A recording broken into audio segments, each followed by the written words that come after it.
ரஹ்மானை பிரிவதாக மனைவி சாய்ரா பானு அறிவிப்பு. 29 வருட திருமண வாழ்க்கை முடிவுக்கு வந்தது. இசையமைப்பாளர் ரஹ்மானை விவாகரத்து செய்வதாக அவரது மனைவி சாய்ரா பானு அறிவித்துள்ளார். இது தொடர்பாக சாய்ரா பானுவின் வழக்கறிஞர் வந்தனா ஷா வெளியிட்ட அறிக்கை பாத்தீங்கன்னா, பல ஆண்டு கால திருமண வாழ்க்கைக்கு பிறகு தன்னுடைய கணவர் ரஹ்மானிடமிருந்து பிரியும் முடிவை சாய்ரா எடுத்துள்ளார்.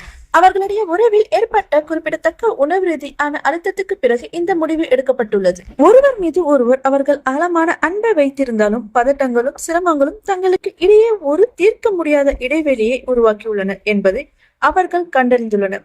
இந்த நேரத்தில் எந்த தரப்பினரும் இந்த விரிசலை சரி செய்ய இயலாது வலி மற்றும் வேதனையில் தான் இந்த முடிவை எடுத்துள்ளதாக சாய்ரா தெரிவித்துள்ளார். தன்னுடைய வாழ்க்கையில் இந்த கடினமான அத்தியாயத்தை கடக்கும் இந்த நேரத்தில் சாய்ரா தன்னுடைய பிறைவாசியை மதிக்குமாறு பொதுமக்களிடம் கேட்டுக்கொள்கிறார். இவ்வாறு அந்த அறிக்கையில் கூறப்பட்டுள்ளது. ரஹ்மான் சாய்ரா பானு திருமணம் 1995 ஆண்டு நடைபெற்றது. இவர்களுக்கு கத்திஜா, ரைமா மற்றும் அமீன் என்ற 3 குழந்தைகள் உள்ளனர். தமிழ் சினிமாவின் பிரபலமான தம்பதிகளில் ஒன்றாக பார்க்கப்பட்ட ரஹ்மான் சாய்ரா பானுவின் இந்த விவகாரத்தின் முடிவு ரசிகர்கள் மத்தியில் பெரும் அதிர்ச்சியை ஏற்படுத்தியுள்ளது.